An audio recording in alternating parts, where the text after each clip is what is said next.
Um, Hello, everyone, and welcome to another Talk Math with your friends. Today, I'm pleased to present Samuel Hansen, who is a mathematics and statistics librarian at the University of Michigan and the host of Relatively Prime. And they are going to be telling us today about storytelling and mathematics. So, everyone, please welcome Samuel. Hey y'all. I'm gonna get right to this because I'm pretty sure that I actually have maybe more than an hour's worth of presentation to go through today. Sorry about that, but here we are. The name of this presentation is "Can you tell me a story? Why and how we should tell more stories in mathematics." Shouldn't be a question mark there. Not entirely sure why there is, but it's always good to be a questioning sort of person. And this is going to be a talk in 4 easy steps, just 4 of them. So let's just get started here, and that would be with step 1, of course. Sorry, wanted to start with step 1. Not going to be able to. We're not actually ready for it. There's something we need to talk about first. There's a couple of things we need to talk about. It's not going to take too long. These extra things we need to talk about. Then we'll get back to those 4 steps.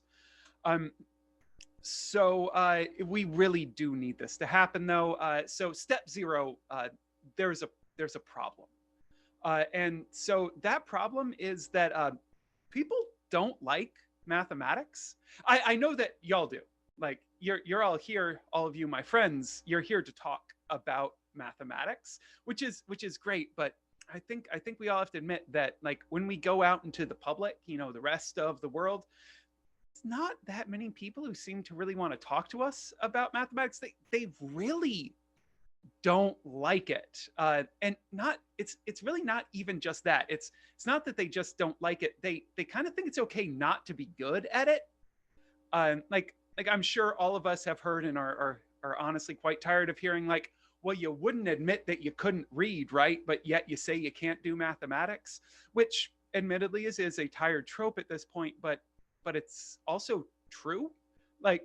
Those these are like things that are equally important. Reading and literacy and numeracy, those are equally important things.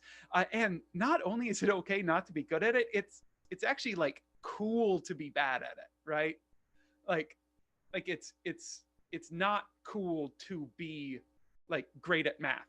So it's sad. It's true. Even in the age of the geek, which we've been living in for a while now, mathletes are still like the bottom rung of geek all too often. And not only that, so they think it's okay to not be good at it. They think it's cool to be bad at it. And they actually also seem to think that these people who think it's okay to not be good at it, who think that it's cool to be bad at it, they also think that they actually know what math is. And this is especially a problem. You may or may not recognize this person. This young woman at Gracie.ham on Twitter posted this TikTok asking some very, very smart questions about mathematics. And I'm not going to mention or show any of the responses, but know that they were quite awful. And I'm going to play a little clip of it here. I just realized that when I shared my screen, I'm pretty sure I didn't share audio. So I'm going to stop the screen share for a second, because this is the type of thing that is important. I'm now going to share the computer sound. You should see the screen again, and hopefully when I click through, you will be able to hear this. I was just doing my makeup for work, and I just wanted to tell you guys about how I don't think math is real. And I know that, like, it's real because we all, like, learn it in school or whatever, but who came up with this concept? And you're like, Pythagoras. But how? How did he come up with this? So these are legitimately interesting questions. These are good questions. But those people that I was referring to in the last slide, they came hard because they seem to already think that they know what mathematics is. It's just this thing that exists. It always has, it always will, and it's somehow outside of the human sphere. And by removing it from the human sphere, it makes it really easy for people to dislike it and hard for people who have interesting and important questions to ask them. especially if they are human focused questions like, is math real? How is it real? Because if math isn't human, then the people asking these questions are considered irrelevant at best and idiots at worst, when they're the ones who are asking these smart and relevant questions. And so that is a problem. Actually, you know what? I'm going to go back on that. There isn't a problem. There's two problems. Because we have all these people who either don't like it or think that's cool to be bad at it, even and thinking that they know what it is, even though they don't. But we also just have a group. We have multiple groups of people who don't see themselves within mathematics, and this one is massive. When people first set foot in a mathematics class, not seeing themselves within mathematics is understandable. Mathematics is a rather abstract and theoretical and often otherworldly. Tell me really where else in the multiverse people comfortably go off on the features of the 137th dimension other than in a mathematics conversation. And I will give up on the otherworldly statement here. And as I mentioned, it's often seen as being somehow beyond the human sphere. So of course they don't see themselves within mathematics, but there should be a moment. And these people are never given this chance. There should be a moment, a chance to see themselves within mathematics. Except for most people, they don't get given that chance. The way mathematics is discussed in classrooms, in culture, in the media, etc., it's very rarely mentioned that mathematics is done by anybody who's not a white guy. And that removes representation from, well, the vast majority of the people in the world. And so it's leaving them out of the narrative, out of the story of mathematics. It's erasing mathematical history, and it's not allowing people to see themselves. And that is really a huge problem. But I think that I have a potential solution for you. And that solution is relatively simple. And that's that we should tell more stories. People love stories. We've been a storytelling culture for as long as we've had spoken language, and we will continue to be a storytelling culture until we manage to kill ourselves off or the universe dies of heat death, whichever of those comes first. Stories are central to being human. When we tell stories, we humanize the subjects, be they other people or an abstract academic pursuit like mathematics. By telling mathematical stories, you are making mathematics something that is alive, something that humans are a part of. Not only that, people are able to see themselves within a story, and therefore they would be able to see themselves within mathematics. That said, it's important that when we tell these stories, we need to make sure that they are being told by and about the entire breadth of those who engage in mathematics. I want to hear stories about the history of mathematics from high schoolers and about the summer research projects that a bunch of undergrads did, and the story of why the private sector mathematician decided to leave academia, and why all the funny stories about that famous mathematician who has since passed away from their old collaborators. I want to hear stories about what it's like to be a Black mathematician, a woman mathematician, a Latinx mathematician, a South Asian mathematician, a queer mathematician, an indigenous mathematician, an immigrant mathematician, and all of the other possible positionalities and races and ethnicities and origins and intersections that exist out there. I dream of a day when everyone can find a story where they recognize themselves within it, as well as with the storyteller, as within the storyteller who's telling it. When we tell stories, we are expressing our passion as well as our excitement. Those things will help connect people with mathematics. I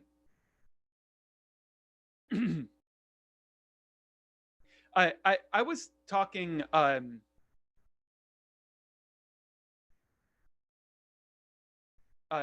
Sorry. I've been supposed to going through the slide here. There's a few here. There we go. We're gonna go with this point. I've already gone through the others. I'm sorry. I was talking with the mathematician and a mathematical mime, Tim Chartier, once about his ideas with regard to teaching mathematics for liberal arts students. And he said that all he wanted to do was to leave them with one good memory. One good memory of mathematics, so that the next time that someone brings it up, they don't think about how they can't do math or how they hate it. Instead, they think about that one cool math trick they learned, or that one fun math story that they know about. That one good memory gives them the foundation to build upon until they not only do not immediately think about how they hate it, and instead they think about how they like it. And they become the ones who are telling these stories themselves. Mathematicians, as the ones who do mathematics, are often viewed as a bit separate from the rest of humanity, in the same way that mathematics is often viewed of as outside of the human sphere. After all, if you do not work on something that is human, are you really a human? Or are you just this weird math robot that does math stuff? Stories, so this is why horror stories, and by horror in this case, I just mean ones where the mathematician isn't right the whole way through, maybe, fails sometimes. Stories of the ways that things have gone wrong are just as illustrative as of mathematics.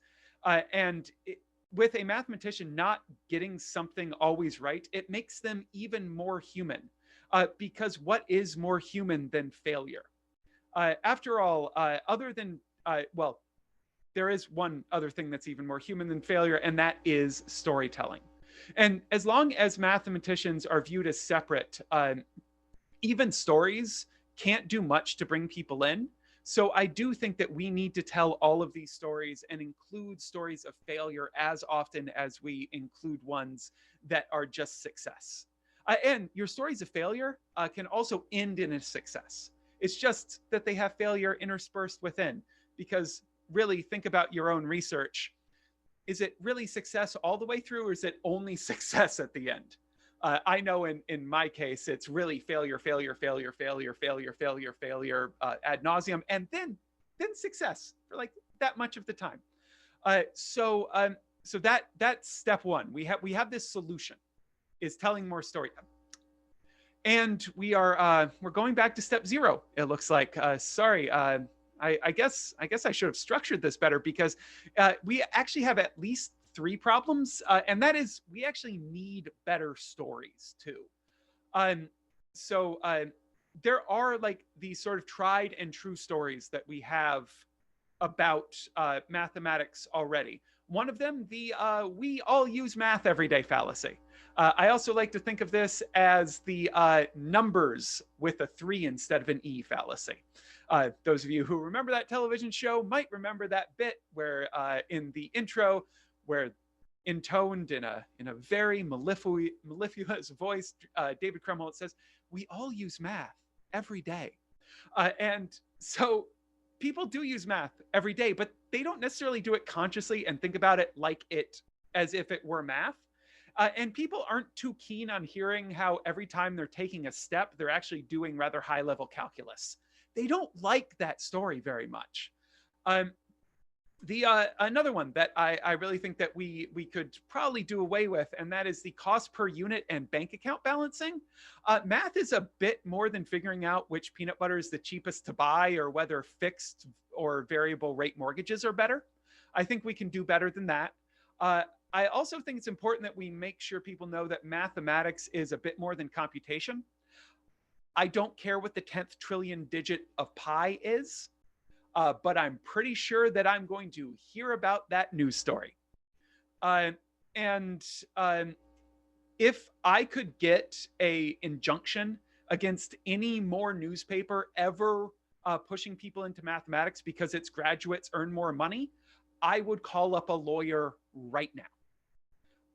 And so if papers and newspapers, TV, movies, and of course ourselves tell more interesting stories than the ones I have listed here, more people will come to math because they understand what it really is and how interesting it will be. It's for people to see math as interesting, it's important that we tell interesting stories.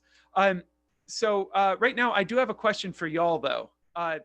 What is a story about math that y'all wish that you would never, ever hear again?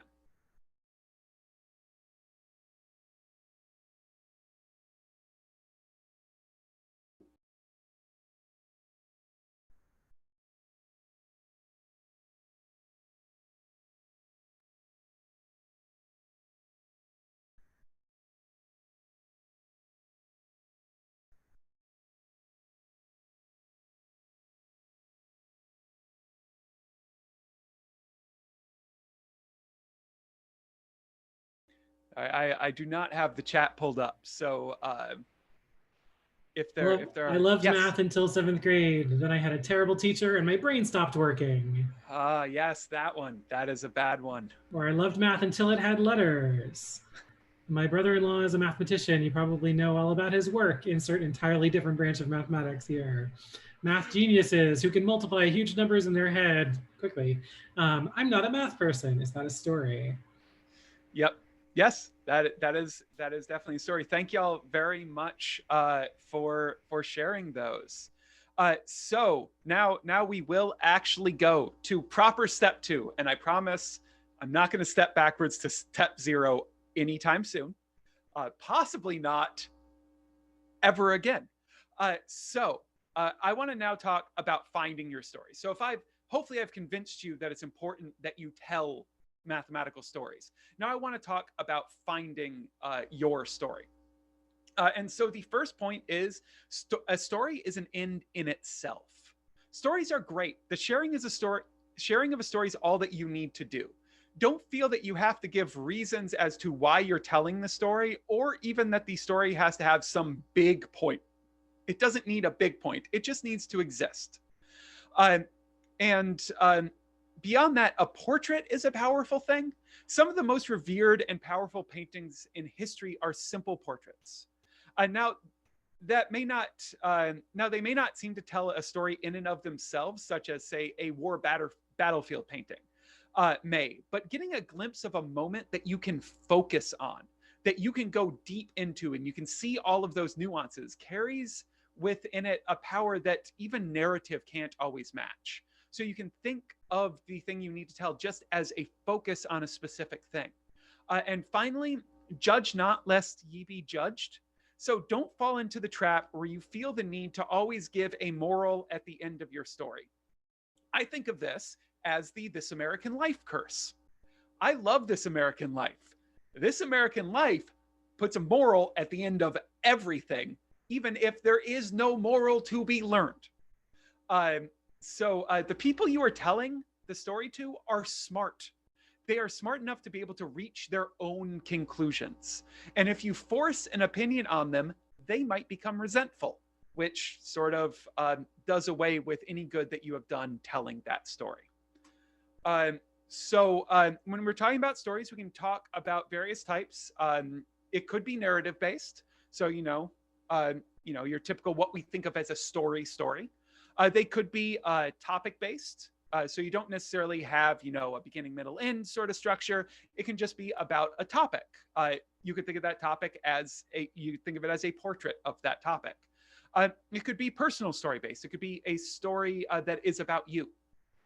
If you've ever heard The Moth or Story Collider, something like that, this nice personal story, as opposed to a narrative-based story, which could start way before you were alive. If we're talking about math, we have thousands of years worth of build up to a story about geometry, if we want to tell one today. So those are a few of the options I think of when I think of finding stories. And so here I have another question for you. What's a story that you want to tell? So if we think back to, it could be narrative, it could be a topic-based story. Like, do you have a topic that you really wish that someone would spread the story about? Do you have a personal story about your time in math that you want to talk about?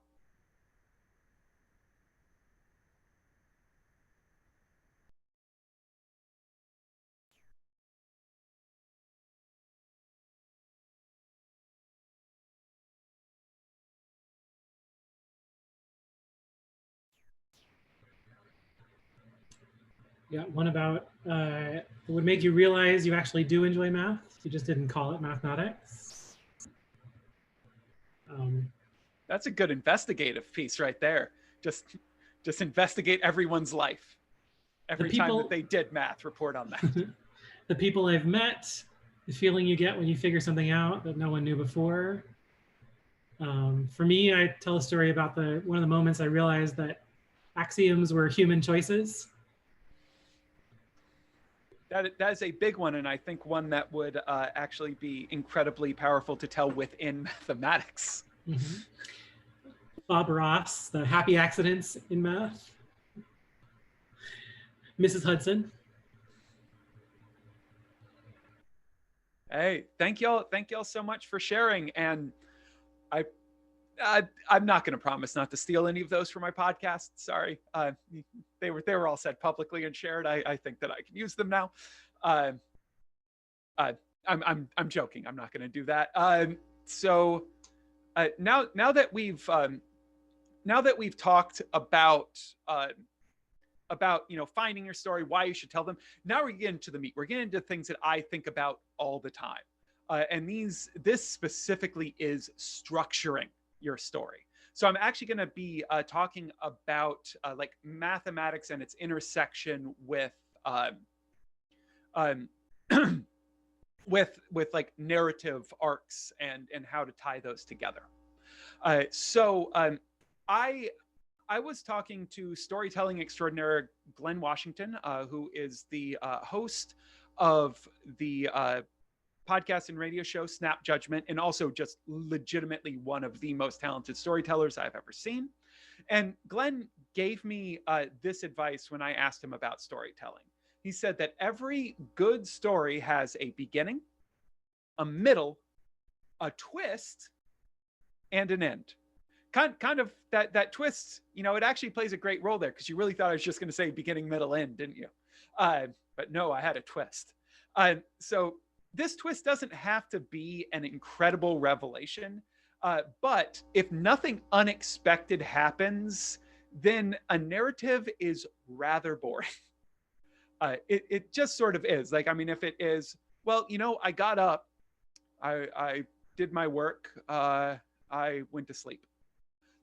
That's not a story you're going to tell about your day to a group of people who is not someone who is very closely related to either by blood or by love. So I want to share a story with you here, and it's from a time when I was telling the story about the mathematics of presidents.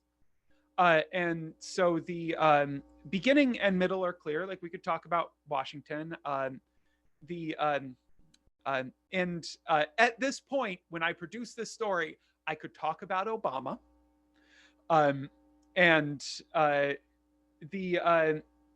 There was a twist, though. There's a twist that I didn't really expect. And so let's hear that. It's proof number 224, actually, in Elisha Loomis' Pythagorean proposition. And it was also accepted into the Journal of New England Education. So somebody there thought it was novel, and it was printed. That's right. There's a president of the United States of America who had a proof of the Pythagorean theorem that Loomis included in his Pythagorean proposition book, and that was printed in a journal. So hats off to you, James Garfield.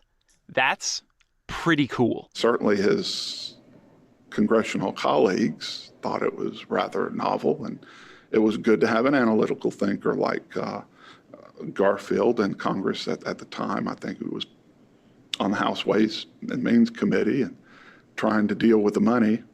So that's a good place to have a person who knows a little bit about math in that day, and this day it would also be good too. That's a different story.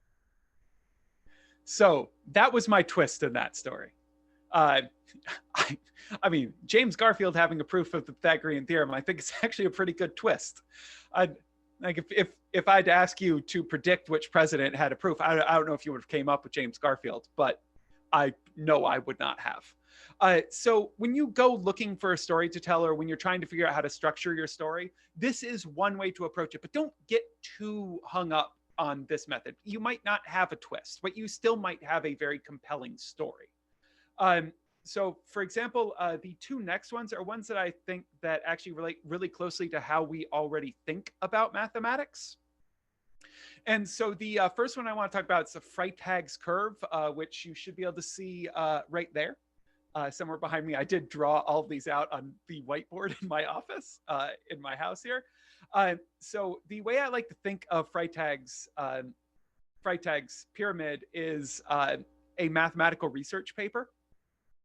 Like if I'm writing up research, I actually keep this structure in mind while I'm writing. And that is, you have exposition, and then you have rising action. So exposition is your axioms, your definitions, previous work, assumptions, and so far. Your rising action is the work that leads up to your main result. And then you have your climax, which is, of course, you're stating and proving your main theorem. And then you have your falling action, which is talking about the importance and impact of your work, maybe some next steps. And then finally, you have your resolution, which is, of course, where you toss in some acknowledgments and your references. So, I mean, it actually does map on pretty well here. And this is, I mean, you've probably heard this sort of structure of a story before. And this is one I will admit that I use a lot while I'm producing podcasts. And I want to share a case here of Andrea Silenzi, who is another podcast and radio producer. And it's her telling the start or exposition of a story about how getting dating advice from an economist led to a couple-year-long relationship. Why did you agree when Planet Money called you up to take dating advice from an economist? I feel like with dating advice, pretty much no one can do worse than the existing dating advice that's out there. Like, if you ever want dating advice, don't go to Barnes & Noble and go in the love and relationship section. You will find nothing helpful there. So I was willing to give just about any kind of advice a try. And, you there's nothing that makes you feel more like a failure than putting yourself out there to that extreme and saying, hello, all of public radio world, please give me help. But I'm glad I did. Do you want me to tell what happened? Well, yes. Yeah. And so like this is a pretty good structure to fit a lot of mathematical stories. But there's another one that I think is also very helpful, and that's the Fichtean curve, which is the one right over there.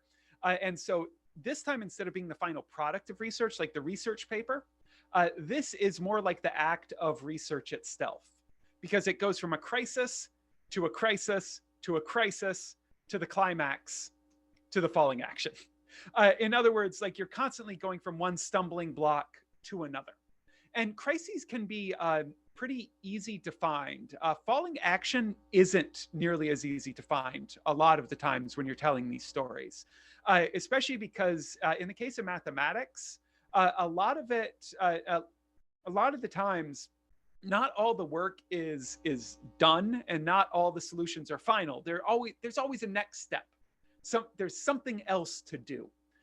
But asking why something is important, even if it hasn't solved anything yet, that's usually a pretty good way to get to that resolution, to get to that falling action, to ask the question like, why is this important? If I do solve all of this, why is that important?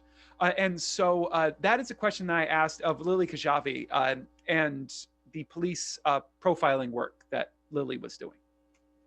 Well, first of all, I should say about 1 in 20, so less than 5%, about 1 in 20 white drivers, let's focus just on drivers, not pedestrians. 1 in 20 white drivers is searched. That means either the car or driver is searched.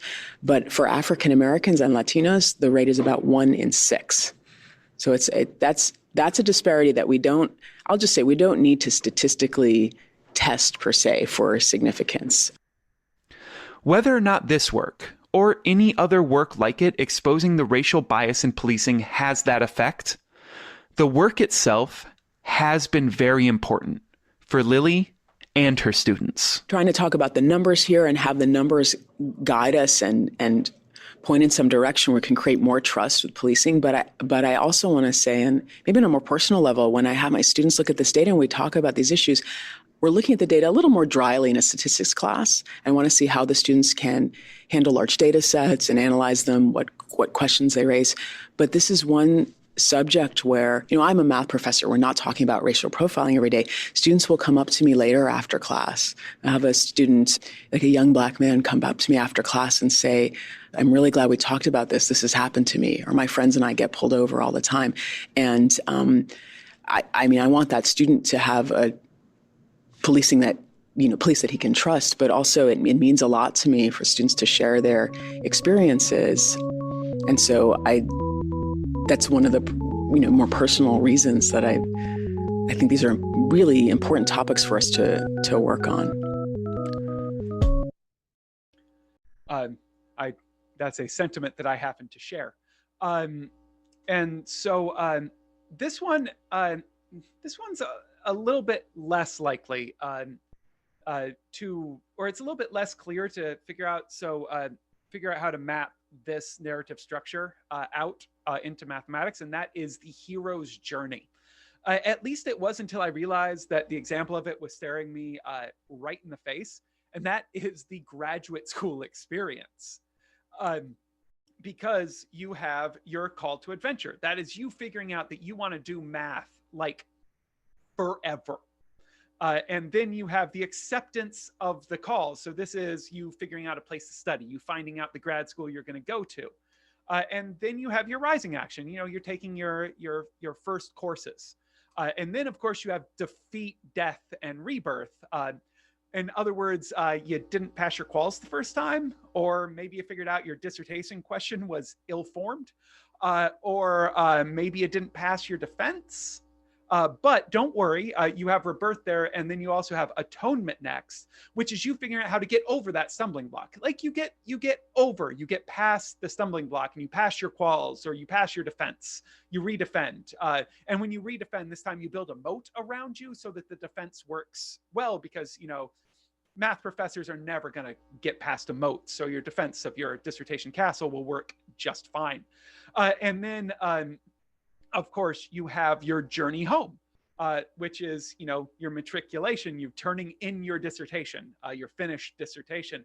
And then, of course, the new normal, which is when you start your job as or your postdoc as a professional mathematician, aka a hero, because all professional mathematicians are heroes in my book.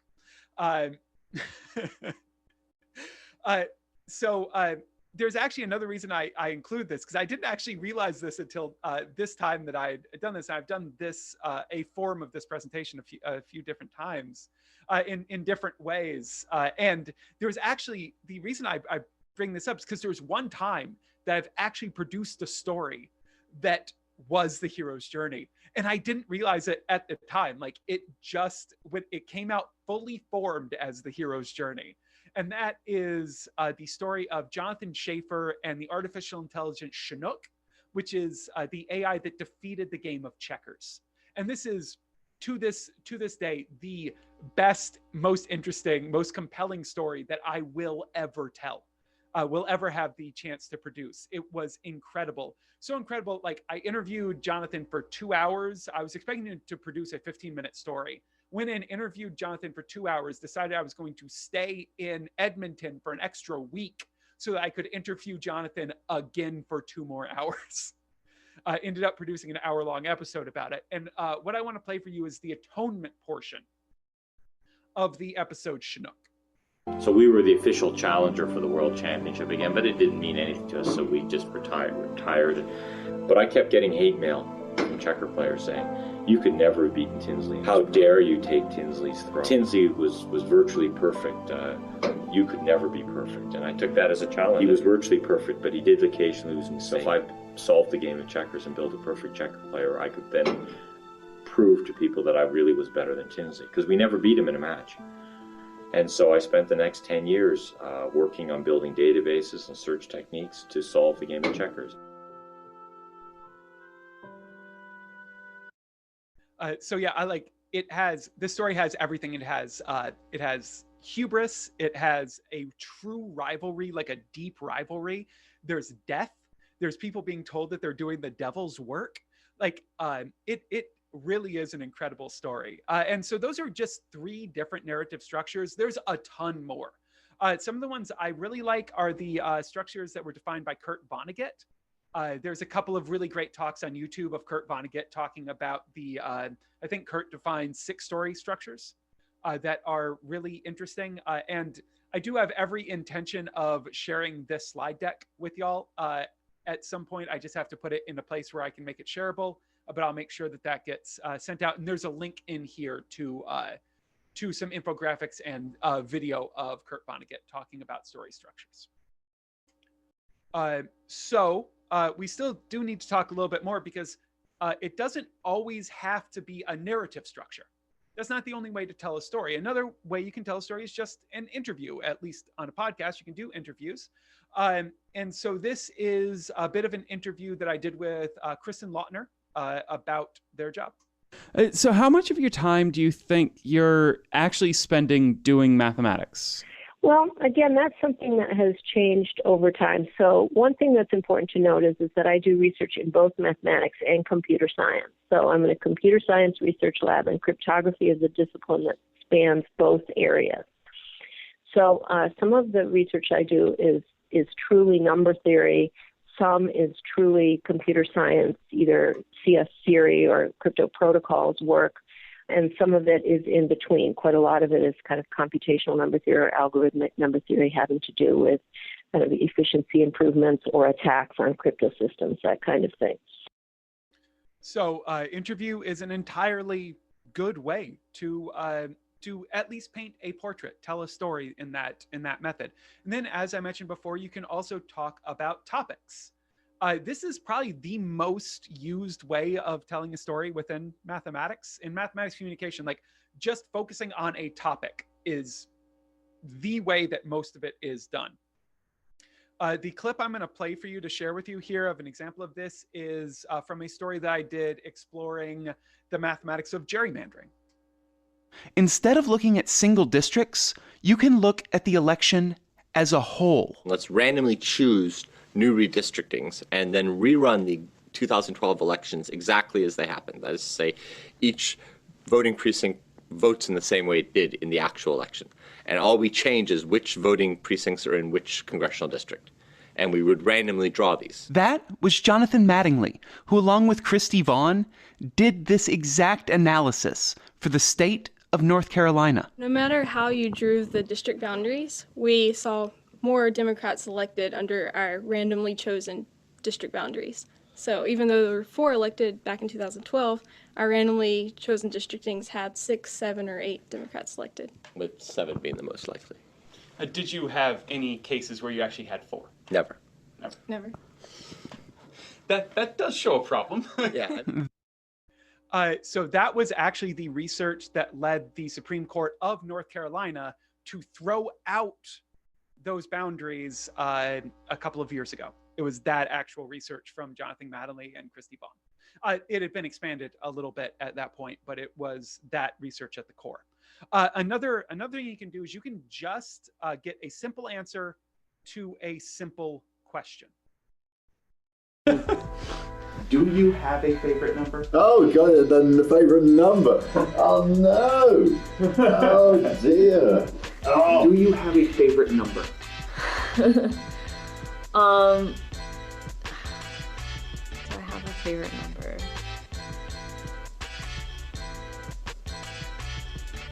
I wish I God, to think. I mean, there's just so many.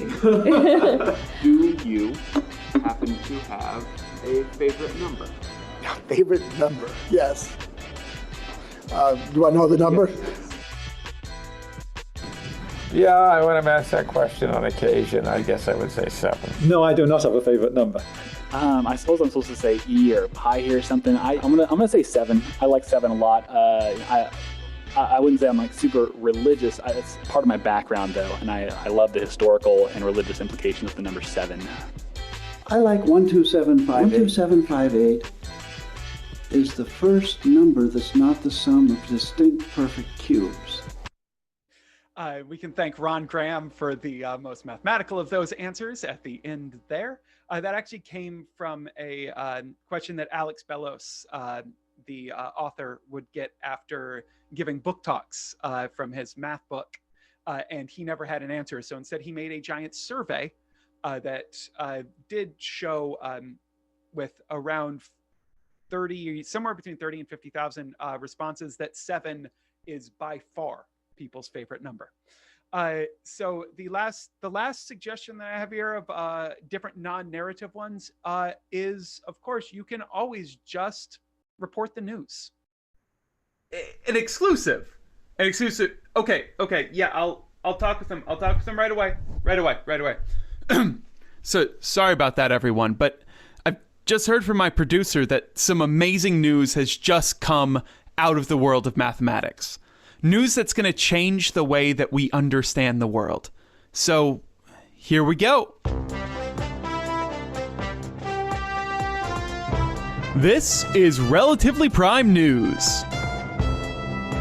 Reliably reporting today's theorems and tomorrow's theories.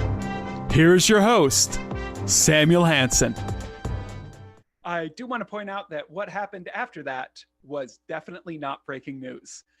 It was a joke story about how the positions of Woolworths in the UK, if you chose 3 of them, it would always be a triangle, and that was proof that there was aliens. It was a response to a different, really, really terrible bit of pop science. Those are different non-narrative structures.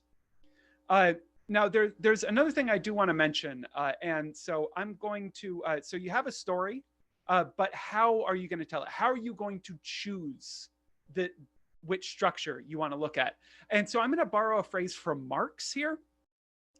From each story according to its structure, to each story according to its needs. The structure of the story is going to define how you tell it. For stories about people, such as it's going to depend a lot on whether or not that person or those people are alive. So here's a clip from a story that I produced about Mathematically Gifted and Black and the people who created it. They are alive, so therefore I was able to speak with them.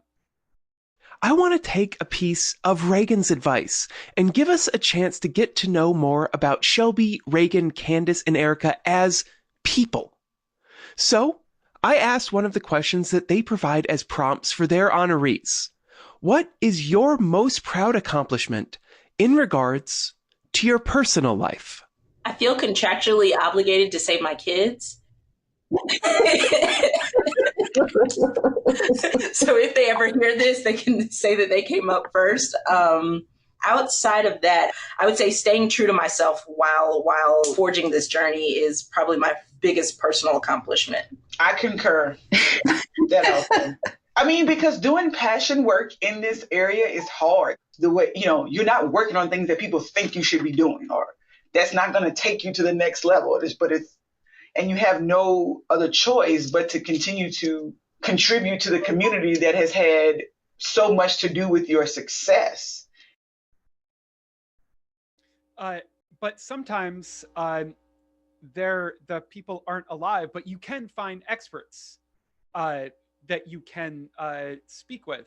In this case, oral history that I did of Erdős. And I talked to people who worked with Erdős over the years, including Joel Spencer and Ron Graham.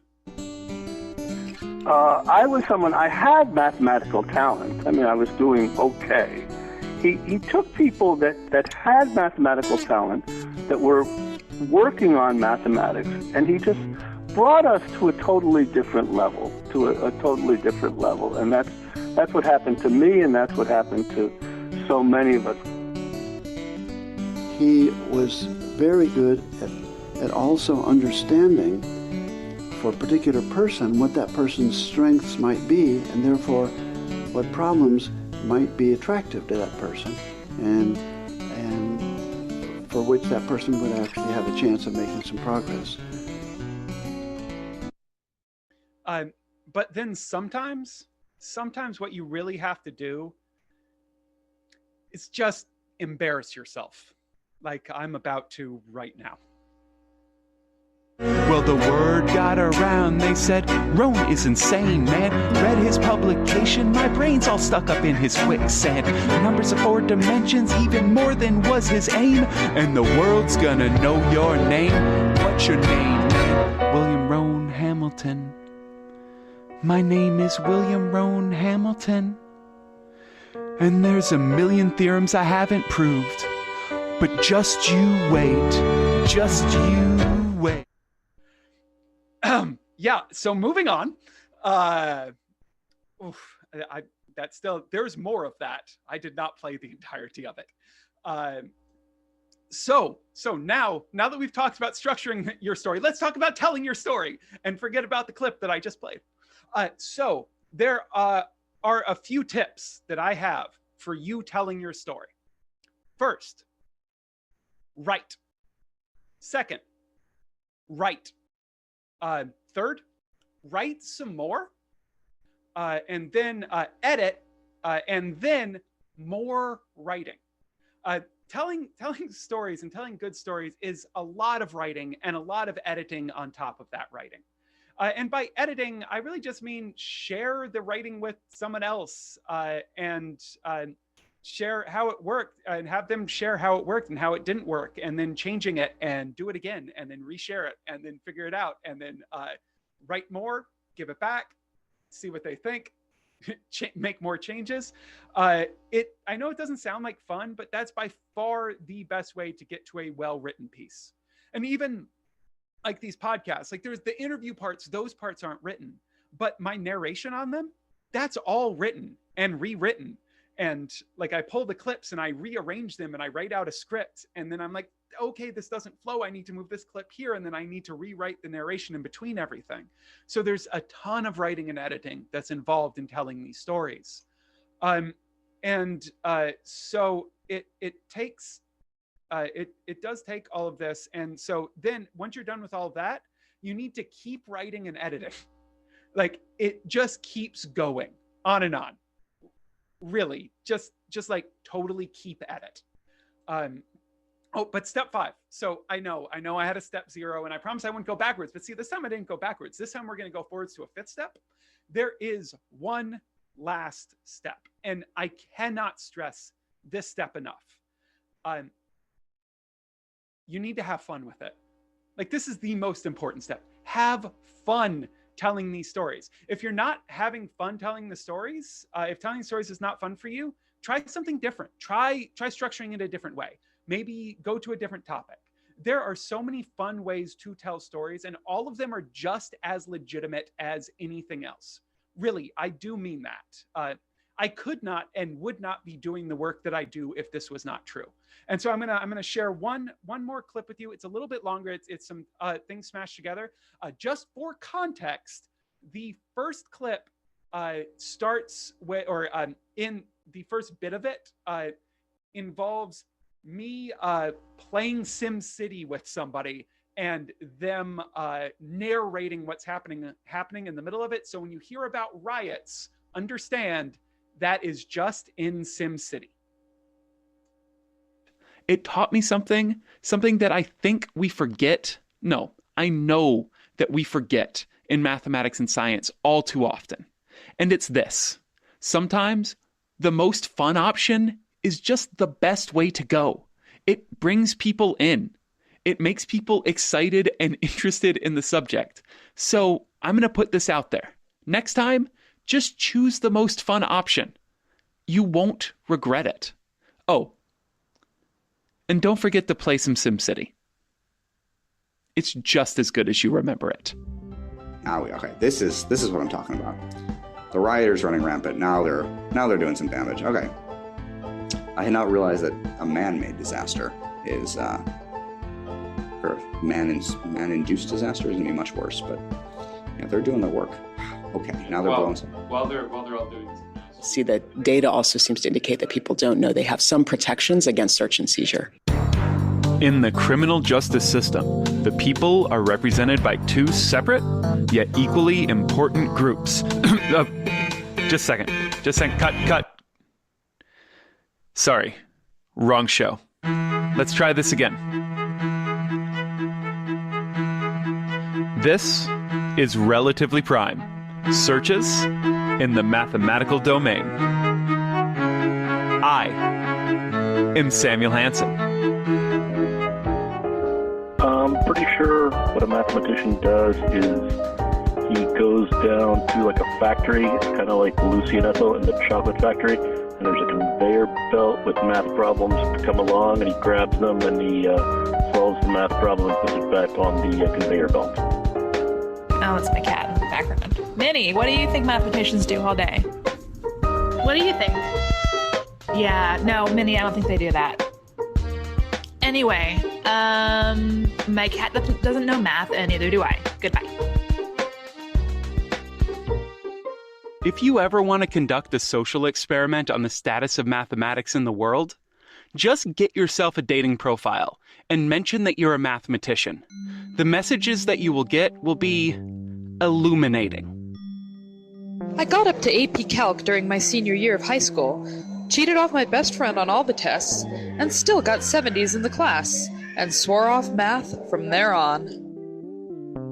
I hate to break it to you, but while I appreciate math for its logic and beauty, I don't think I'll ever like it. Too many formulas. Come on, people. Why would you send that to someone who says that they love mathematics? Those are real messages that I have received on dating applications from people. So yeah, and that I think just about wraps it up from me. So I'm gonna stop my screen share here, and we can go back to Brady Bunch view.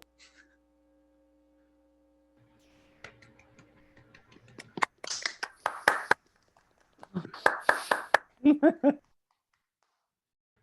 don't think we have a backlog from the chat. We were doing other things, but would anyone like to unmute and ask a question? Can we hear the rest of the song? I don't have it queued up. You will have to go to relprime.com since I have not in any way buzz marketed my show up until this point. But it is up there on, I think it's one of the big internet math off episodes, probably called Quaternions.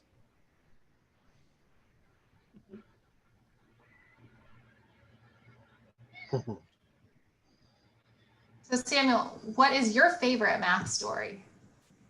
I mean, it's probably Chinook. Like, I love that story so much.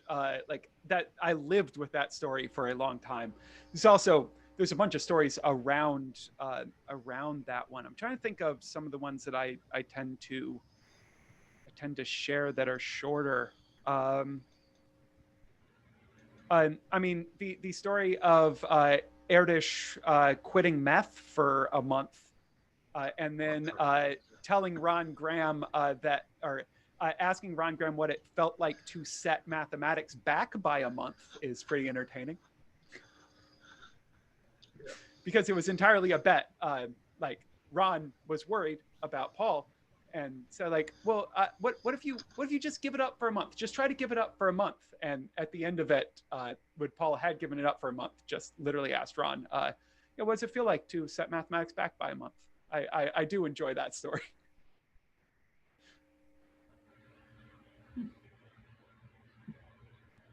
Not one necessarily that I would share with kids. I do, another one I wouldn't share with kids. I do enjoy the story of the graduate student who ended up developing the lottery that distributed retail cannabis licenses in Washington State. Was just like walking down the hallway when his advisor like shouted like, "Hey, can you come in here?" And then because there was someone from the state there talking about it with him, with his advisor, and just like, would you be willing to do this? He's like, yes, I would.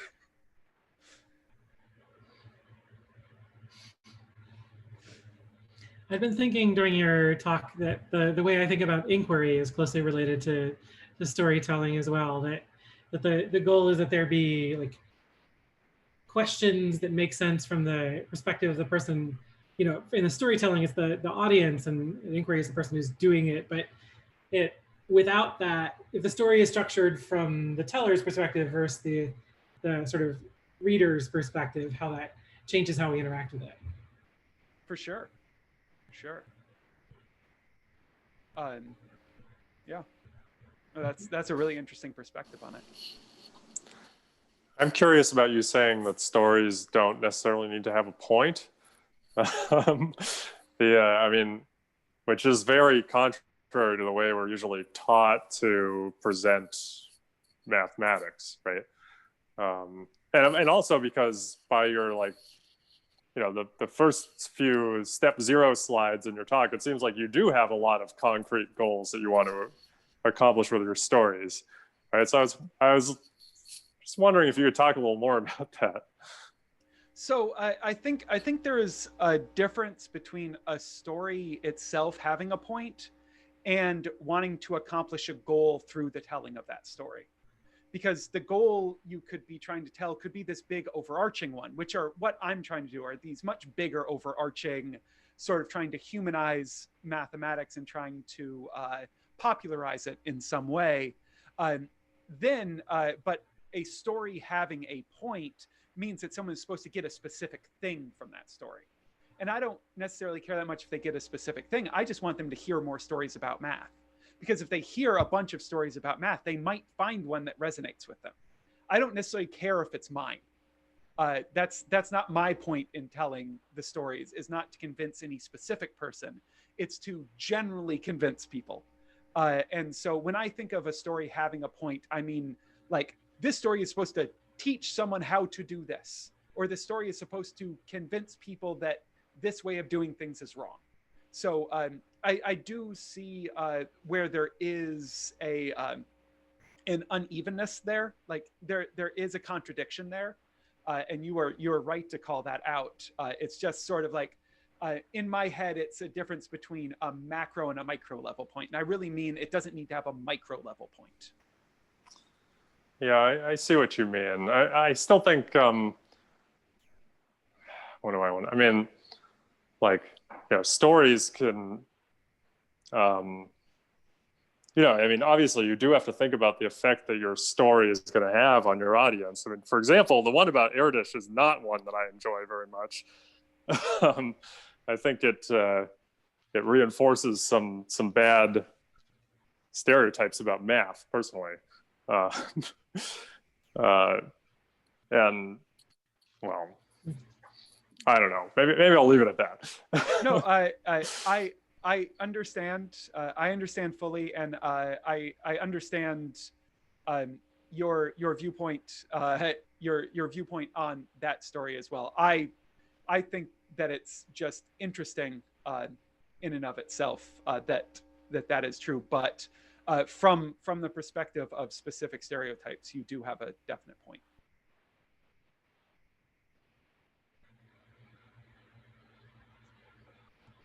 So if that's our hour, well, first, I want to make sure we advertise Courtney Gibbons is talking next week. The real friends are the Betty numbers we calculated along the way, which sounds very much like a storytelling structure.